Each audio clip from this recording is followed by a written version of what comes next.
America's Independence. Part 3, The Road to Revolution Deepens. The year 1774 marked a point of no return. The colonies were no longer just complaining about unfair laws. They were preparing for a future in which they might have to stand alone, not as loyal subjects of the British Crown, but as a free people responsible for their own destiny. The British Parliament had hoped that punishing Massachusetts would frighten the other colonies into obedience.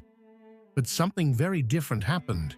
Instead of creating fear, the punishment created unity.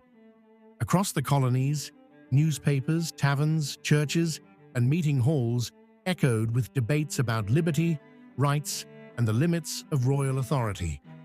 The intolerable acts were seen not as a punishment for Boston alone, but as a warning to every colony. If Britain could shut down one colony's port, dissolve its assembly, and place it under military control, then no colony was safe. What happened to Massachusetts today could happen to Virginia, Pennsylvania, or even far-off Georgia tomorrow. This shared fear became the glue that brought the colonies together. For the first time, people began to talk not just about their individual colonies, but about America as a collective identity, a place with shared interests, shared struggles, and perhaps one day, a shared future. In September 1774, delegates from 12 colonies arrived in Philadelphia for the First Continental Congress. This gathering was unprecedented. Never before had so many leaders from across North America assembled in one place to discuss a common political crisis. These men, though diverse in background and opinion, understood the gravity of what they were doing. They knew Britain would not take such a meeting lightly. Still, they came. Inside the hall, debates were fierce. Some delegates argued that the colonies should prepare for war. Others insisted that reconciliation was still possible. All agreed on one thing. They had to present a united front. The Congress issued a formal declaration condemning the intolerable acts, organized a colony-wide boycott of British goods, and urged each colony to train its local militias in case armed conflict became unavoidable. They also agreed to reconvene the following year if Britain did not change course. While Congress debated, resistance grew more visible at home. Militias drilled in open fields. Towns collected gunpowder and weapons. Committees of safety monitored loyalists and coordinated communication. Britain watched all this with alarm. To them, this was open defiance, rebellion in everything but name. Meanwhile, in London, King George III faced his own dilemma.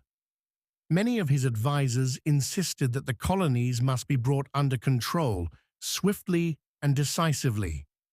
They believed weakness would encourage further revolt. Other voices, including some members of Parliament, urged compromise. But the king saw the colonial protests as a direct challenge to royal authority. His patience was gone. He declared the colonies to be in a state of rebellion. This declaration changed everything. Once the Crown labeled the colonies as rebels, peaceful negotiation became nearly impossible. The king believed he could crush the uprising with military force. So he ordered more troops to America. British generals, confident in their training and discipline, believed the war would be short. They expected the colonists to surrender once confronted by the might of the British Empire.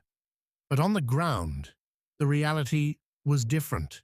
The colonies were vast, the terrain unfamiliar, and the people increasingly determined to defend their rights.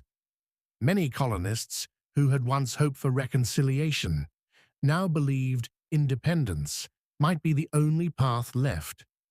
As winter turned into spring in 1775, tensions rose to the breaking point. British intelligence warned that colonial militias were storing gunpowder and weapons in towns outside Boston, especially in Lexington and Concord. General Thomas Gage, the British commander, received orders to seize these supplies before the colonists could use them. He planned a secret march to Concord, hoping to avoid confrontation. But secrecy was impossible in a land where every tavern keeper, farmer, and shop owner supported the Patriot cause. On the night of April 18, 1775, as British troops quietly moved out of Boston, riders were already spreading the alarm. Among them was Paul Revere, whose midnight ride became legendary. But he was not alone. Dozens of local messengers carried the warning across the countryside. The regulars are coming. By dawn, the British reached Lexington. There, on the village green, they found a small group of colonial militiamen waiting. No one knows who fired the first shot, the shot that became known as the shot heard around the world. But once that shot rang out, history changed forever. It turned tension into gunfire and disagreements into war. The British pushed on to Concord, burning supplies and searching for weapons. But now, hundreds of armed colonists were arriving from nearby towns. They fought the British back across woods, bridges, and narrow roads. By the time the British returned to Boston, they had suffered heavy casualties. The colonists had proven something important. They were willing to fight, and they could stand against the world's strongest army. News of Lexington and Concord raced through the colonies. Shock, anger, and determination spread with it. The Second Continental Congress convened only weeks later, now under far more urgent circumstances. They faced a new reality. A war had begun, whether they wanted it or not. Many hoped that a political settlement might still be possible. Others increasingly believed independence was the only answer. But before any decision could be made, they had to organize a defense. They appointed George Washington as commander of the Continental Army. Washington accepted the position with humility, knowing the challenges ahead were immense. His army had no uniforms, few weapons, little training, and almost no money. But they had something far more powerful: purpose. As Washington rode north to take command outside Boston, the colonies moved closer to the idea that had once seemed unthinkable, breaking away completely from Britain. The seeds of independence had been planted. Now, watered by years of conflict, injustice, and resistance, those seeds were beginning to grow into something unstoppable. The revolution was no longer a possibility. It was unfolding in real time. Subscribe to this channel and stay tuned for part 3 of this history, which I'm about to unveil.